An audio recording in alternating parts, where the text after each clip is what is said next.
दोस्तों, वर्तमान समय में राहुल गांधी का मुद्दा बहुत ही चर्चा में है, जिसमें उन्हें संसद द्वारा निलंबित किया गया और उसके बाद दोबारा उसी संसद द्वारा उन्हें सदस्य के रूप में ग्रहण किया गया और माना कि वो लोकसभा के एक सम्माननीय सदस्य हैं। तो इसके संबंध में कानून क्या है, संविधान क्या कहता है और किन कानूनों के अंतर्गत उन्हें माननीय लोकसभा ने या संसद ने निलंबित किया था और किस कानून के तहत उन्हें वापस लिया गया, पूरा मामला क्या है, आइए हम लोग इसको कानून की दृष्टि से समझते हैं। इसमें कानून कैसे फंक्शन करता है, कौन कौन से कानून लागू होते हैं। सबसे पहले हम लोग समझते हैं कि मामला क्या था। दरअसल मामला इस प्रकार है। मेहुल चौकसी, ललित मोदी। अच्छा, एक छोटा सा सवाल, इन सब के नाम, इन सब चोरों के नाम मोदी मोदी मोदी कैसे हैं? नीरव मोदी, ललित मोदी, नरेंद्र मोदी, और अभी थोड़ा ढूंढेंगे तो और बहुत सारे मोदी निकलेंगे। इसी बयान के खिलाफ गुजरात में भारतीय दंड संहिता की धारा 499 और 500 के तहत एफआईआर दर्ज की गई। दरअसल धारा 500 मानहानि के लिए दंड का प्रावधान करती है, जिसमें अधिकतम 2 वर्ष के कारावास और जुर्माने की बात की गई है। इसी मामले में सूरत की एक अदालत ने राहुल गांधी को 2 वर्ष कारावास की सजा दी और 15,000 रुपए का जुर्माना लगाया।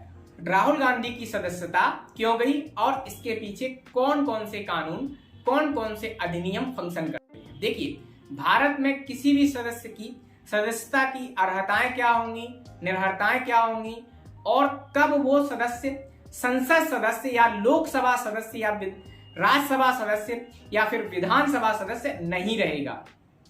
इसके बारे में 2 कानून प्रचलित हैं। पहला भारतीय संविधान और दूसरा जन प्रतिनिधि अधिनियम 1951।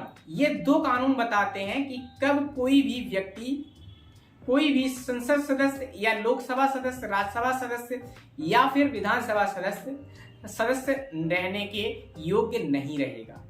सबसे पहले हम लोग जानते हैं कि संविधान में के किस अनुच्छेद में संसद सदस्यों के बारे में वर्णन किया गया है। संविधान का अनुच्छेद 102 और अनुच्छेद 191 संसद और विधानसभा के सदस्यों की निर्हताएं या अयोग्यताएं बताते हुए कहते हैं, कोई भी सदस्य संसद और विधानसभा का सदस्य नहीं होगा यदि पहला, कोई भी लाभ का पद धारण किए हुए है या लेता है, दूसरा, दिमागी रूप से अस्वस्थ है यानी कि पागल हो गया है, सामान्य बातचीत, बोलचाल या सामान्य जनमानस की जो अवधारणाएं हैं उनको समझ नहीं पा रहा है, और तीसरा, दिवालिया हो गया है, और चौथा, वो भारत का नागरिक नहीं बचा है। ये 4 परिस्थितियां बताती हैं कि वो व्यक्ति लोकसभा यानी कि राज्यसभा और लोकसभा या फिर विधानसभा का सदस्य नहीं रहेगा। ये तो हुआ संविधान में पहला नियम।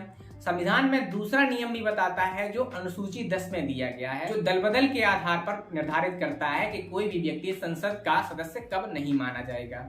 अब नंबर आता है संसद की सदस्यताओं के संबंध में दूसरे कानून का, जिसका नाम है जन प्रतिनिधि अधिनियम 1951। जन प्रतिनिधि अधिनियम या लोक प्रतिनिधि अधिनियम 1951 की धारा 8(1) के मुताबिक 2 समूहों के बीच दुश्मनी को बढ़ावा देना, रिश्वत लेना, चुनाव में अपने प्रभाव का गलत इस्तेमाल करना, ये 3 कृत्य कोई भी व्यक्ति करता है तो वो संसद का सदस्य नहीं होगा। इसके संबंध में आप आजम खान का मामला लीजिए।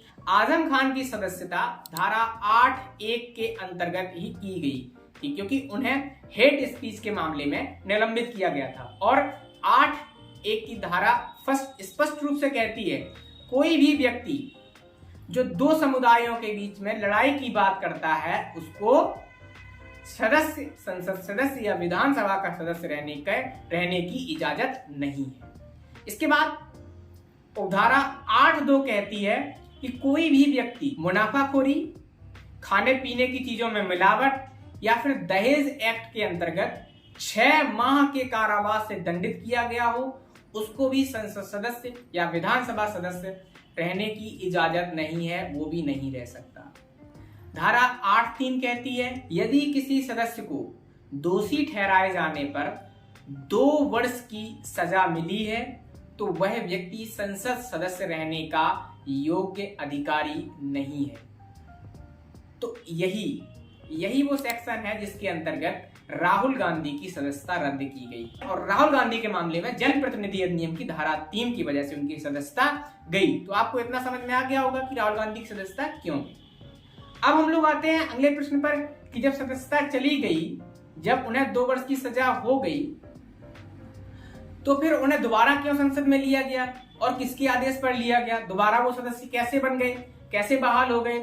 तो इसके संबंध में माननीय सर्वोच्च न्यायालय का निर्णय प्रमुख है। जब राहुल गांधी ने हाईकोर्ट में अपील की तो हाईकोर्ट ने भी माना कि सजा आपको वैध दी गई है, उतनी ही सजा बरकरार रखेगी 2 वर्ष की। उसके बाद उन्होंने अपील की सुप्रीम कोर्ट में।